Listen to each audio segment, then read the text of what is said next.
I'm Van Sebastian here with my co-host S.A. Baz Collins for this week's Written on the Edge, Season 8, Episode 49 interview. We'll be talking with Mary P. Burns and discussing her book, Cold Case Heat.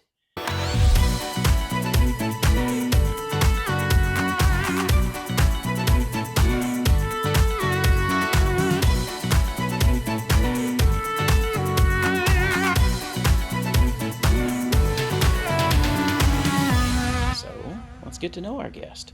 Mary P. Burns is a longtime resident of New York City, sharing the best life ever with her wife of over 20 years.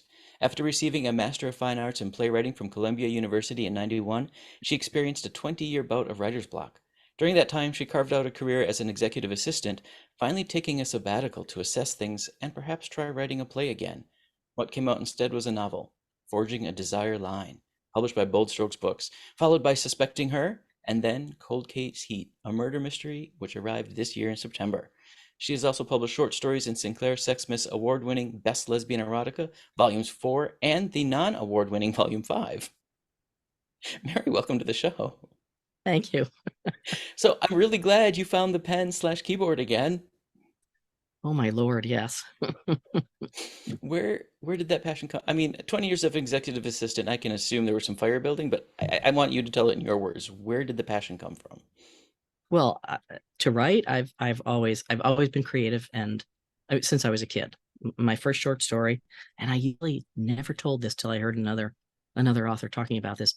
I was 8 years old, and I wrote a short story about the Easter Bunny killing all of the family when the 8-year-old girl saw him putting out the eggs. What? I know. I wonder that my parents didn't put me in I always therapy. had suspicions about that hair. And then I heard another author tell a similar story, and I said, okay, it's kind of all right to say that. After that, I was not into the killing. More like the horse stories and everything. I just always wrote. I wanted to be a maestro. So, when I was 6, 7, and 8, I was, Leonard Bernstein for my family. Awesome. Anything creative. I was always writing. And I knew I wanted to be a novelist probably by the time I was 8 or 9. But then when I went to college, I had a creative writing course, and the professor told me that I wrote really good dialogue and I should consider playwriting. So I went off on a tangent and considered it, and for a long time. I did internships in theater, which, I just love theater anyway. I did it all through junior high and high school. And I loved Tennessee Williams and, all the great writers. So I even pursued the master's in playwriting because I was completely sold. And wrote some good stuff, I think. It's really hard to get produced in this city. I think it's probably really hard to get produced anywhere. But at the end of graduate school, I took I went to the Dorset Writers Colony, and I have no idea what happened there, but the muse just left, and I could write absolutely nothing for 20 years, and it was kind of frightening. I tried various things. In fact, I even tried this novel, but in a different form. I took courses at HB Studio, anything that would keep me going. I wrote poetry even, for a couple of years to anything to keep going. It was like just batting practice, keep doing it. And then my boss at Sony decided he was not going to continue climbing the corporate ladder. He decided it was time for him to leave and do something fun. He was the head of the CD division and all of that legal stuff that went with, licensing, all that stuff. Right. Believe it or not, it was a fun group. And when he left, they were going to give me one of those corner offices where, you were just going to sit there and wait to die. So I took a sabbatical from everything, life, said to my wife, do you mind if I do this for like a year? And I didn't even start writing till the second year. And something just clicked the day after Thanksgiving, a second year. And I sat down to write what I thought would be a play, and out came a different novel, not this one, not Forging a Desire Line, something completely other, which is on the side for me to work on at other times. And then my mother became ill and needed help. I had 2 sisters on the Cape, and I was traveling back and forth from New York to the Cape. So I had a lot of time to write, and I just sat at her dining room table, and out came Forging a Desire Line while I was there. I'd had a friend who wrote gay romance novels, and he knew about the writer's block. And when I told him it was beginning to break up, he challenged me to write a lesbian romance novel, and I said, get out. He kept after me for a couple of years, and then he took me to the Rainbow Book Fair, and I was like, what? I saw, who was writing, what was being written, and I thought, oh my God, I got to get on this train. So I spent a couple of years reading as many romance novels as I could, the ones that won the Lambda Literary Award, the Goldies. And I thought, okay, I can do that, like the kid said on a chorus line. And I sat down and started working. And I was really, really lucky. I have a writers group. We meet every Monday night, and they were very I don't want to say brutal, but I'm going to say brutal, because they didn't want a sand romance novel. They wanted something with substance. Hmm. So they pushed me, and I worked. And I was really lucky when I sent it out to Bold Strokes Books that they accepted it. The first place I sent out, and I figured, why not send to the 800-pound gorilla, send to the big one and see what Hmm. happens, and then see who else is out there that I can send to. They said it would take 14 weeks to read the novel and get back to me. And at the 18th week, I thought, they've forgotten about me. They don't like me, whatever it is. They don't want this. I was sitting at my computer that morning, putting together the application to Bella Books, and I happened to open my email right before I sent it, and there was an email from Radcliffe, and she wanted to chat with me on the phone. That's And awesome. I was blown away. They wanted me to make changes. It was 123,000 words. Oh my And God. they wanted me to cut it back to like at least 100,000. And they wanted several other changes. She had a list of changes. I was like, oh my God, I Mhm. got it done in 4 months because I thought I really want this. And they were kind of impressed by that. And they sent the contract. And here I am. Bravo. Yeah. Oh, so Cold Case Heat is your third novel? It's the third novel, and it's a Okay. murder mystery, And it's got a which, story behind it. yes, it does. I never in a million years thought I would write a murder mystery because I stopped reading them when I was a kid. I read them with my mother. She read the Dick Francis mysteries, and that was kind of fun to be reading them together. Hmm. And after that, I thought, oh, this is really not my genre. But in 1981, a very good friend of mine was murdered here in New York City. He went into a gay bar one night and picked up a guy and brought him home. Probably not the smartest idea. And the next day, he did not show up at work. And my wife at the time, who worked at the same school, had the keys to his apartment because he frequently, overslept, missed meetings, etc. And she would go wake him up and get him in the shower and get him to work. It was quite a different morning when she walked into that apartment. Um, so she called the police. They really wanted not very much to do with this because he was, as the cop at the time said, he was a faggot. They didn't do very much uh, looking around, etc. They didn't really look into it at all. We, his circle of friends, kind of had an idea who might have been behind it. Um, but we didn't know what to do about it. And his boyfriend didn't want us to do anything about it at the time. So we sat back and let him take the driver's wheel, which was probably not a very good idea. But that's how it rolled. So they never did find the killer. About 20 years later, the New York City Police Department opened up a separate cold case squad, and I really, really wanted to go to them at that time. And his boyfriend, who was by then married to somebody else, said, "No, I really want to let this lie." And we knew that he had gone to the bar where Gary had been picked up probably about 3 weeks afterwards, and he talked to the bartender, and the bartender wouldn't wouldn't engage. But Bill laid everything out, and the bartender just said, you know, I can't, I can't. So we kind of had a clue that yes, we were possibly right, Hmm. but it didn't matter anyway. The police just didn't even really want to dig into it. So to this day, it remains unsolved. But in the back of my mind, I just knew we should have solved it, and I needed to right that wrong somehow. And the only way I could figure out how to do that was to write a book about it. Um, I had to change certain facts in Cold Case Heat to make this work, to make the whole plot work. But largely, it's the story of what happened to Gary. Um, some of it wasn't pretty because we found out afterwards he was embezzling from the school. So I worked Wow. all that in there. I had to consult a couple of my cousins who were accountants because I remembered some of the stuff. With entailing the embezzlement, but I thought, oh gosh, this was like 1982. How did he really go about doing it? So I did consult my cousins, so that I could realistically portray Right. that. Right. And I had to, forward everything 40 years so that a lot of the people involved, who knew about it, etc., are now gone. So I could write certain things and be free to be truthful about them. Mm-hmm. Other things I had to color a little bit. So How much of the novel then is actual memoir slash true crime versus fiction? it's probably actually 40-60. I mean, Okay. obviously, Sid Hansen is based on me. I am not an accountant.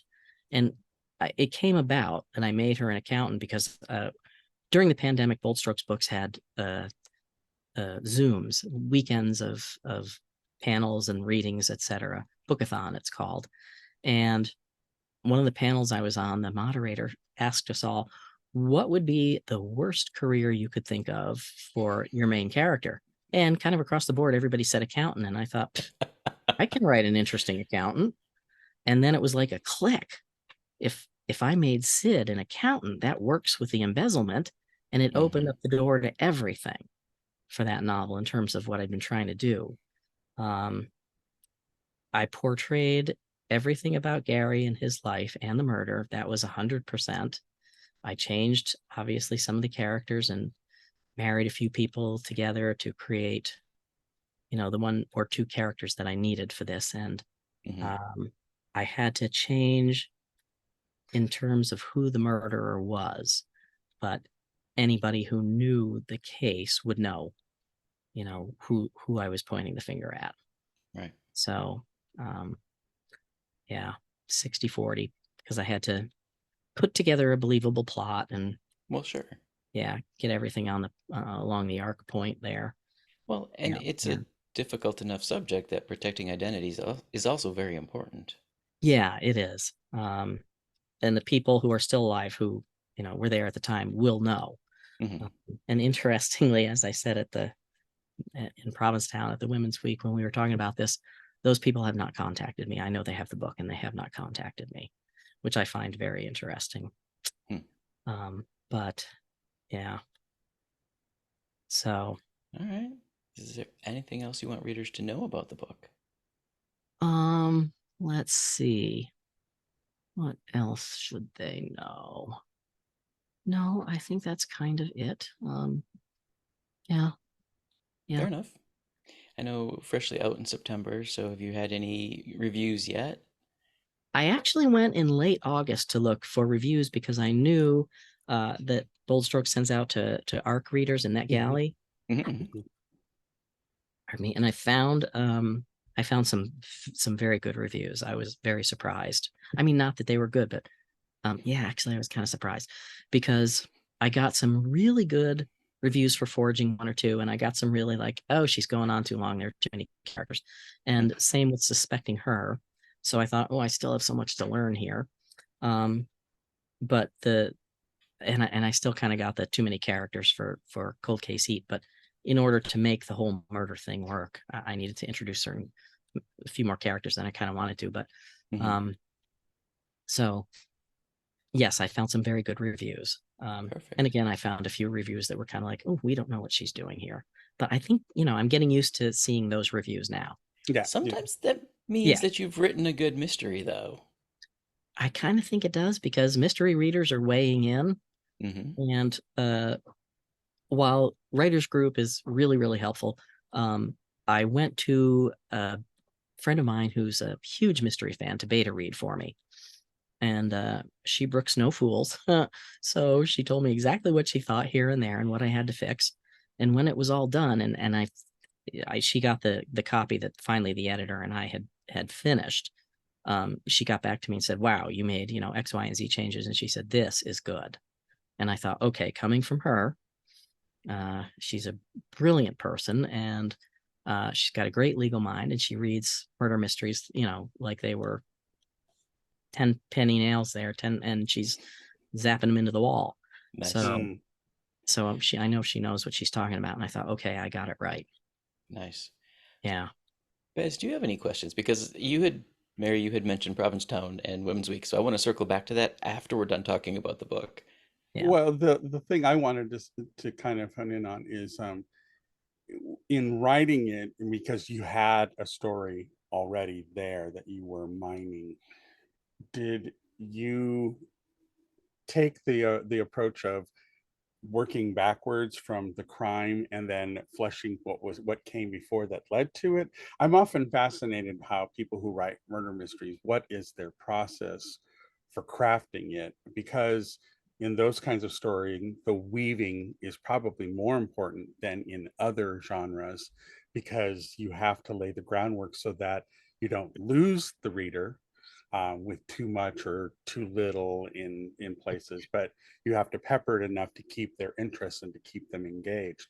So what was that process like for you, knowing what the whole story really is, and then figuring out, okay, how do I weave this so that it becomes an engaging tale for people to read? And then secondly, have you had, I mean, I know that you said the people that were involved with it, but really haven't contacted you, but have you had any interactions or any responses from people if they learn the backstory of how you came to this story? You know, what has been their responses? Yeah, I have to say, in terms of the weaving, I probably read about 10 murder mysteries before I wrote this. I was just reading my butt off as I was beginning to put this together, um, because I just wasn't sure how this worked. At the same time, we were watching the Magpie Murder Mystery thing on Oh, PBS, uh-huh. and Yes. I, Oh, I just well. I almost cried because I thought, wow, what this guy has done and what I have to do. I don't know if I can do this, but I also one of our writers group um, members also loves mystery, and so and she's published. Huh? So I sat down with her on 3 or 4 Zooms and went over my notes and went over stuff that I thought and what I wanted to do. And she was really good about not saying yes, do this, yes, do that, but talking with me about exploring how to do this, because she didn't want to give me tips on how to write it, obviously, but to give me ideas on which direction to go. And that was really, those were just invaluable sessions. Um, as I was working, dropping in those hints and breadcrumbs and um, turning spotlights on this person and that person, that took me a long time to do. I work in a park right outside my apartment building. It's a little beautiful little pocket park. And I was out there in the dead of winter some days because I was like, I got to make this work. I got to get this done. I can't make this work. And not always working inside in front of a computer does it for me. I work Mhm. with pencil and paper, let's put it that way. Hmm. And then I type it in and edit it. So weaving all those in took me a long time to figure out. And sometimes I was 3/4 of the way through the book when I thought, oh my God, I need this. So now I've got to go back and work it in, just sew these little bits in. So people see that it's there before I drop it in front of everybody. So that was a learning curve for me. Um, and then I'm sorry, the second question was about, People, if once they find out the real backstory, what oh has been the response? If you've done it, I don't know. yes, I'm assuming here that you may have told I the story before being on the show, but I did in Provincetown because people were, well, I have to say, I guess one of the panelists, one of the moderators of the panel, was very smart in getting me to talk about it because it really engendered a lot of interest in the book. Um, Once people do find out that it's real, you can see them kind of sit up and listen a little better, um, because they also want to know, how did you do the reality versus, the what you had to get in fictionalized, the yeah. story, the fictionalized part. Thank you. Um, And I did have to say, one gal actually asked me, I was kind of ready for it, but not, how hard was it to write this? And it was, because I had to reach back 40 years to everything that I was feeling, everything that was going through me, everything that all of us were feeling and going through and what we were doing about it, Mhm. and bring it back to life. And tapping into some of those emotions again was hard. There were weeks where I just, I'm not writing for the next 3 days. I just have to walk away from this and go watch TV or whatever. Mhm. Um, and I also, as I said in one of the panels, I also felt Gary's presence probably about 3/4 of the way through the book. and he did not want this to be written. It just became harder and harder to work on as I was getting in, more and more into what had happened to him and what had happened to all of us as a result of this. And I had to keep putting the manuscript down, walk away for a day, come back, walk away for a day. Then of course, the deadline looms and you really have to finish. It's the first time in my life I ever kicked back a deadline 3 times. Oh, wow. And luckily my editor was a little bit behind, and I said to her, I need to do X, Y, and Z to smooth this out so that, maybe by the time you get it, it won't be so rough. And she had her fingers crossed, I guess, that that's what would happen, so that she wouldn't have to come in and do so much suturing. Right. And she didn't. It was, I was surprised when I got her notes and she said, this is really good. We just have to tweak these, and these things, and you're good. So that was like a huge relief. So Nice. It sounds almost, I've heard memoirists also indicate the emotional impact of doing the writing.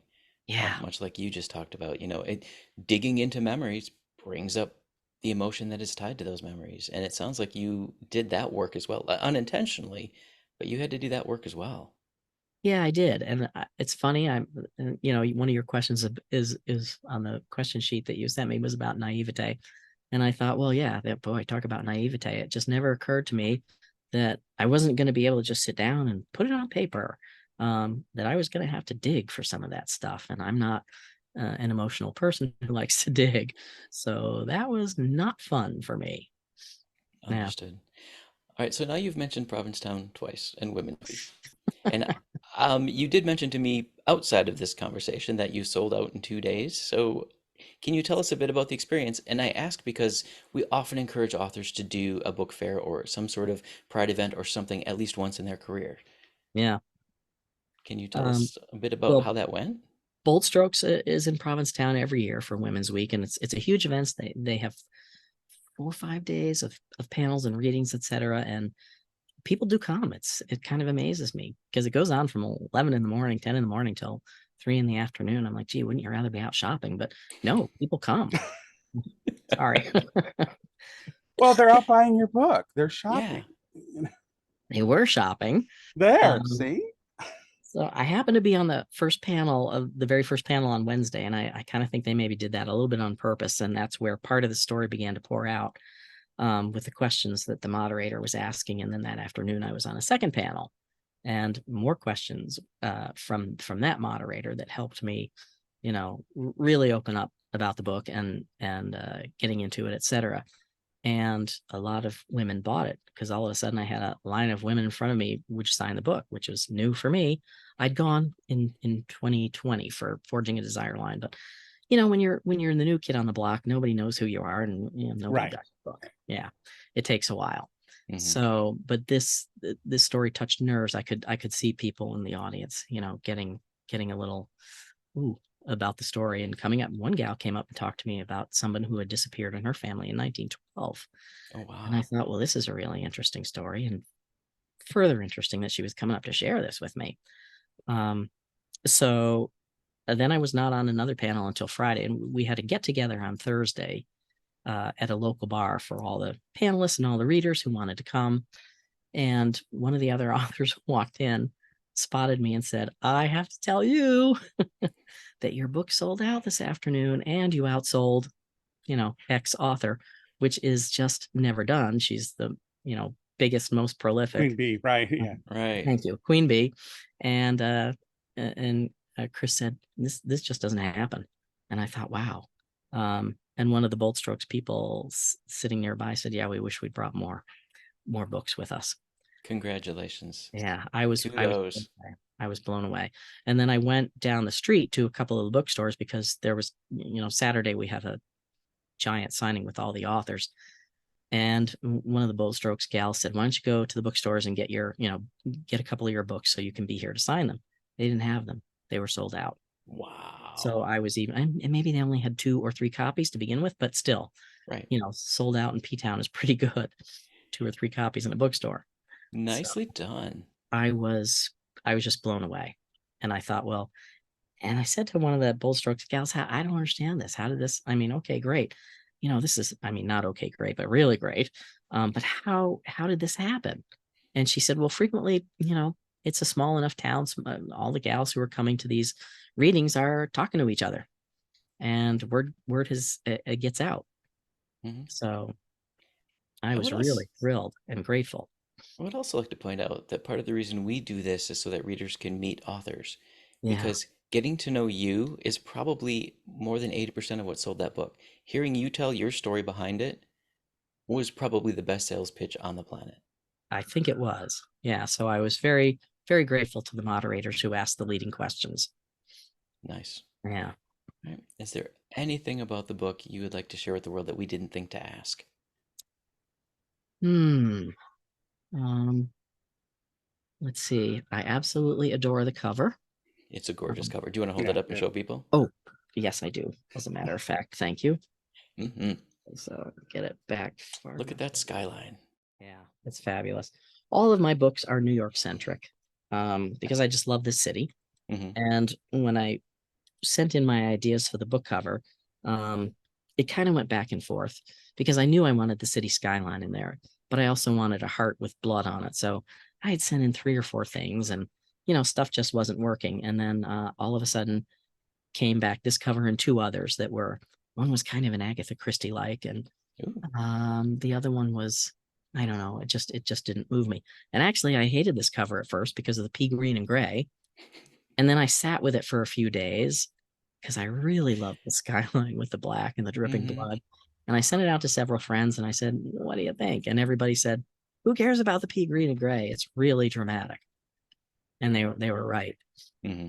Nice. So it's now my favorite book cover. Love it. Yeah. All right. Are you ready for our get to know you questions? Ooh, yes. All right. Take it away, Baz.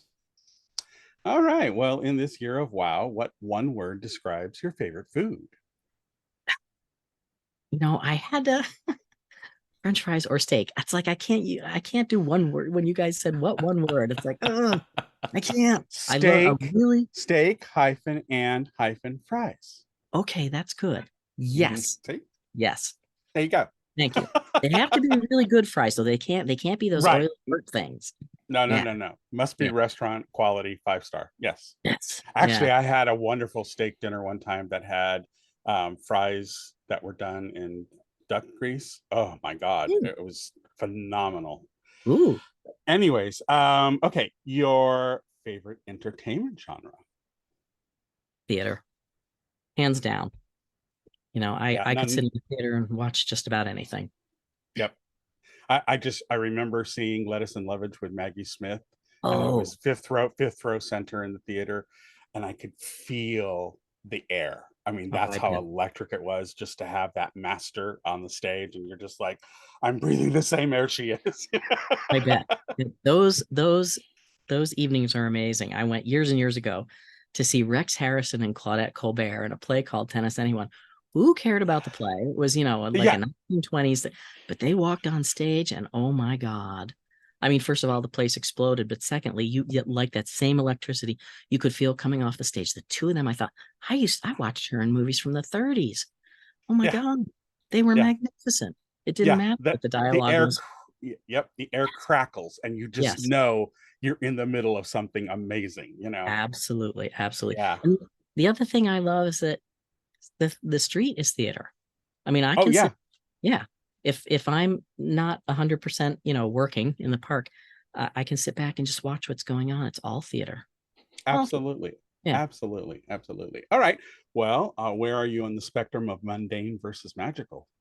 Okay. Well, I am probably 70% mundane, if not 80. I just like organization and life to be how it should, everything should go along very nicely. Something going wrong kind of sends me into a tizzy. Am I on the autism spectrum? I don't know. But then when I sit down to write, boy, it better be magical. And usually it's There you hard go. work, but There you but go. yeah, yeah, it's got to be magic on the page. Yeah, absolutely. I always say Agnes Moorehead is my muse. Oh, that's great. She won't let you get away with anything. Okay. Your preferred level of PDA. I guess because of the era I grew up in, almost zero. I don't, if I'm in Fire Island, if I'm on Cherry Grove on Fire Island, great. I don't care. But if I'm in the middle of the street, I mean, my wife and I don't even hold hands on the street. Mm. It's just, It's really funny. My husband's 16 years my senior, and every now and then, because he's getting up there, he will grab my arm and we'll walk arm in arm. But everybody just thinks, "Oh, look, that guy's helping him." I'm just thinking, funny. you guys have no clue, none whatsoever. Yeah. Anyways, okay, the environment where you relax the most. Okay, this is a little embarrassing. Bed. Because I have a great setup in bed. I've got one of those back things and 3 pillows set up against it. Mainly, and how I came to this was because I had such a bad sinus infection, probably about 20 years ago, and I could not sleep lying down. So I had to learn how to sleep sitting up. And all of a sudden, it became like, wow, this is kind of comfy. I can read. I can be on my cell phone and play computer games. I can write. So, You can ring the little bell and have the wife bring something to and sometimes I do that. Oh, okay. Wow. And she's very good that way. Okay. Yeah. Okay. Well, we'll definitely give her the 5 stars for that. All right. Mhm. Yes. Your preferred beverage. Again, double answer. Coca-Cola and single malt scotch, not together. Again. Yeah. Just to be clear. Yes. All right. Well, where do you fall on the scale of youthful naivete versus the wisdom of experience? Yeah. I think I'm finally dropping that naivete thing that, where things still, hit me like the hayseed that I was. And when I turned 50, life became a lot easier in terms of I just don't care. And Yeah, I'm isn't that wonderful? it is kind of. Oh, it was such a gift when I got there, and I'm like, you know what? I'm not going to spend my time on that. I'm just No. not. And I'm not going to put up with that. And I'm not going to answer those stupid questions. And unfortunately, in a way, I mean, fortunately, unfortunately, I became the executive assistant that was like, you don't want to mess with her. You go to her with all your buttons buttoned and all your, Yeah, everything. right. I saw Bring your A everything. game. Yeah, exactly. But then on the other hand, they'd find if they did that, I was a teddy bear, So yeah, I brook no nonsense at all at this point. So Love it. people I just suddenly had a vision of you being like Mrs. Moskowitz and Mrs. Maisel when they're coming into the club and the guy tries to stiff her for the oh, for the fee of coming into the club and she has the bat. She goes, no. "Don't Yeah, even try it, honey." not taking any of that. Yeah. No more of that. All right, your favorite fictional character. That was a hard one when I looked that over. Like, You got to pick amongst your children. well, always and forever, it's been Scout Finch. Mm. But then I had to throw in Joe March. Okay. Yeah. Okay. Yeah. Vance is lost. Yeah, sorry, I don't know that Oh, reference. To Kill a Mockingbird. Okay. For Scout. When I was Yeah, in the Joe reference I didn't get. Joe March from Little Women. Little Women. Oh, Yeah. okay. Yeah, which she was my heroine when I finally reached the age to read that. Mhm. Believe it or not, I read To Kill a Mockingbird when I was very young. I had scarlet fever in the 2nd grade and I had to leave for 3 months. And my older sister had to teach me how to read because I had fallen behind in 2nd grade anyway. They discovered later, well, she discovered I was mildly dyslexic. And in order to get me back on track, she not only, pushed me through all those Dick and Jane primer things, but we started reading books, or she started reading books to me and then had me sit next to her so that I could follow along, and then had me start reading. So the first book that I got to read by myself with her was To Kill a Mockingbird, and it was a thrilling book. Nice. And I just thought, wow, Scout Finch could be my best friend. Mm-hmm. So, and she sort of did become for the duration of that book. Nice. Yeah. Excellent. All right. And finally, your favorite mode of travel. I love to be a passenger in a car. I hate driving. I would love backseat, drive me anywhere. Otherwise, Amtrak. I love flying, but I don't love all the stuff that goes into it now. Right. Okay, so yeah. basically the wife drives and you sit in the back like driving Miss Lazy. Well, I do sit up front because I'm the DJ. Oh, okay. Okay. I have to, yeah. I can't do that from the back seat. Exactly. She Nice. loves to drive, or used to love to drive. She no longer does. But yeah, road trips with her were the just phenomenally best road trips. Okay. Awesome. Excellent. Well, you made it through the list. Bravo. Thank you. I loved the list. It was so fun. Awesome. So, what's up next for you? I know we're still pretty early in your book's release. Are you still doing book events? Yes. I was supposed to have a reading Thursday night with a group here from Publishers Triangle called Outspoken. They did readings in June, and so I brought Cold Case Heat to them before it was out. I figured that was okay. And then they decided to do the monthly. I was supposed to be one of the November readers, but no way I could have read on Thursday night. So I bowed out of that, and they're going to slot me back in January or February. Nice. And then I don't know if you know one of our authors, Nan Campbell. By name only. Okay. I was talking to her in Provincetown. She lives in New York. So it was like, oh, I wanted to meet this author and that author because they live in New York. I'm like, geez, we should be getting to know each other. And a couple of years ago during the pandemic, I had the idea of contacting one of the Brooklyn bookstores to do readings out there or Zoom readings, whatever they were doing. And then I just got too wrapped up in writing Cold Case Heat to step away from that. But now I'm ready to, especially with the Ripped Bodice having opened here in Brooklyn.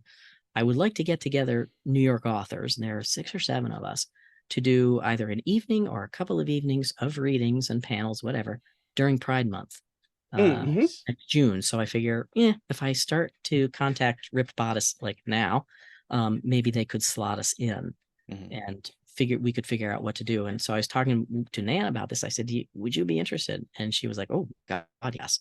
So I thought, okay, well then so will the other, 5 or 6 authors who wouldn't want to do this. It's really interesting too, because sometimes the secondary cities, not like, I lived in San Francisco Bay Area, but we had wonderful responses from Sacramento. They Oh, had the Gay and Lesbian Center there, and you were yeah. surrounded by books that they had collected from queer authors of the past. And so it was nice because you had your own community at the community center, and you Yes. did readings and panels, and so it was a lot of fun. And so you find out sometimes the secondary cities that aren't quite so big and well known, they will really roll out the red carpet for you because they want something like that. Right. So, I often tell authors, search out those little areas, those enclaves who don't get the big names or don't get, you may find that they are some of the most receptive audiences out there for Yeah. your works, Yeah. Yeah. And not that Brooklyn is a little city there, for instance. No. No, I not at understand all. what you mean, but it was so funny when Ripped Bodice opened up here, the coverage in the New York Times was amazing. And that's what opened my eyes up. I thought, okay, this is not just a little bookstore. These guys are heavy duty. So I thought maybe I should contact them and see what I can do. There you go. Nice. So Excellent. yeah. Where is the best place for people? Oh, I'm sorry. Did you have more? I was just going to say my next project, which Yes. I actually started. I have a tendency to start the next book while I'm in the middle of the book I'm working Of on, course you do. That's because how muses work. I don't know if they do, but I don't know. In my case, what happens is I'll get stuck on what I'm writing and I need a toy to play with. So it's the next book. I can do whatever I want and write whatever I want. It's going to get changed anyway That's later. when they Right? whisper in your ear. They do. They do. Well, I have to tell you, let me segue for just a moment. When I first started writing Cold Case Heat, there was a different heroine, a different main character. And it just wasn't working out. I was probably 4 chapters in, and even writers group didn't really necessarily like her a lot, but I wasn't too upset about that because they didn't like my first 2 main characters either. They made me rip down the first book and rebuild her. In the second book, I was just like, please trust me, you're going to like her eventually. And they did. But in this one, when they said, okay, I thought, all right, what is wrong here? And I was sitting out in the park one day, just thinking about it. And I've had this, I don't know if I do know some other authors get it.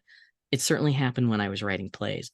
There would be a character sitting in my head, just or walking around, whatever. And in the back of my head, the whole time I had been working on the character of Jessie instead of Sid, had been this gal who was, the white blonde hair, sitting in a chair, her legs crossed, her arms, sitting back, just kind of looking at me like, you're an idiot.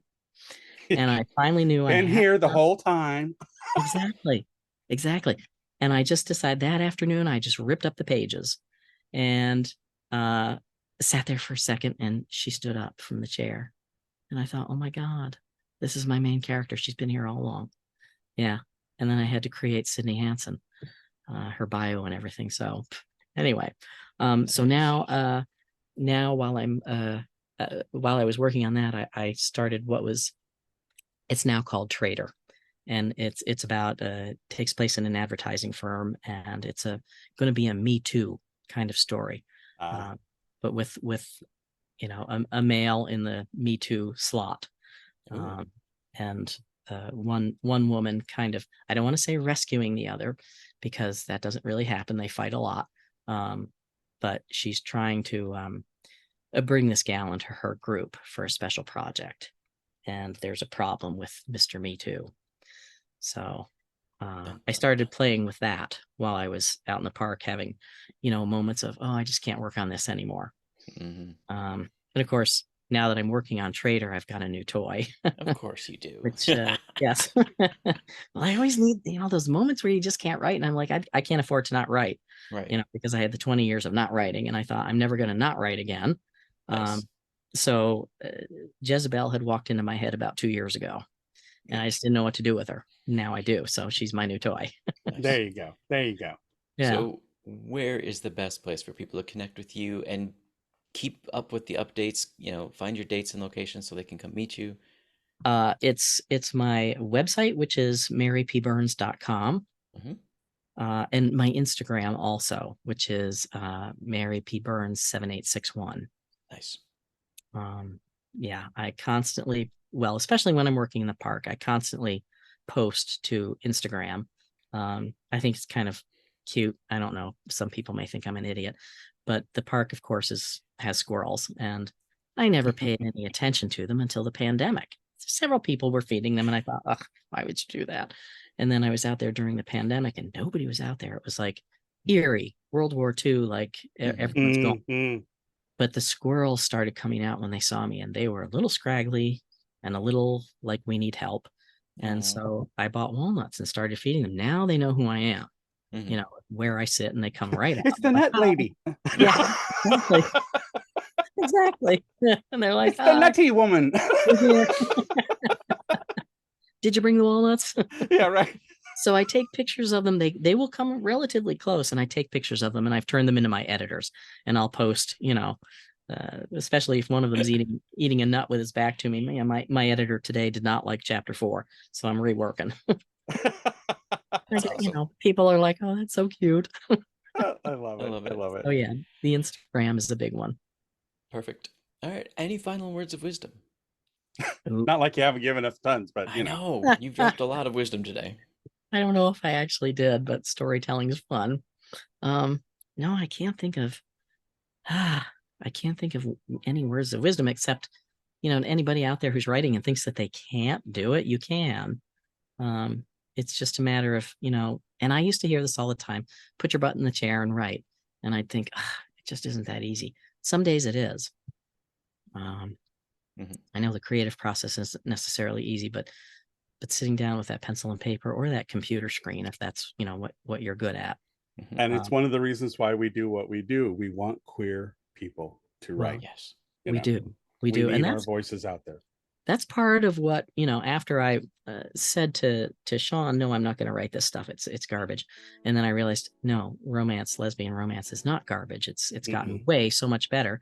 And one of the first things I thought was, I don't see enough stories out there about older women. I happen to be absolutely. Yeah, I happen to be 67, and I'm tired of reading about the 30-year-old Twinkies and the 20-year-old I don't know who I am. So I thought, where are we? Where am I?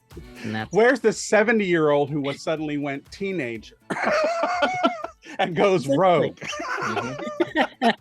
I would like to write that character. Right. Write the nutty lesbian Miss Marple. That quirky cat lady. Everywhere she goes, there's 78 cats behind her. Oh my Sorry, God. I shouldn't be making That's okay. That's okay. Oh, the cat. You have no idea the discussions we've had in writers group about cat ladies, and I won't even go in. Hey, they come with their own army. Don't fuck with them. It's a true statement. My mom has 15. Trust me, I know of what I speak. Oh my Lord. Wow. Yeah. That's a lot. Terror. Funny. Right, well, on that happy note, frightening note. we'd like to extend a huge thank you to Mary P. Burns for joining us today. Mary, thank you so much. And thank you for joining Thank us with the you. tail end of your cough. I know we were kind of Oh. invasive about it. No, that's okay. Thank you. I'm glad you didn't mind that I was, sporting this. You were great. Thank you very much. We at Written on the Edge are proud to introduce you to new media by queer content creators. So if you enjoy learning about new artists or hearing our thoughts on entertainment media, please like and subscribe so you get the alerts for new episodes. It was produced by Real Ravens Media. For our disclaimers, links to social media, our listen stations, or to sign up as a guest, visit www.roadpodcast.com. Tune in next week for your queer media fix.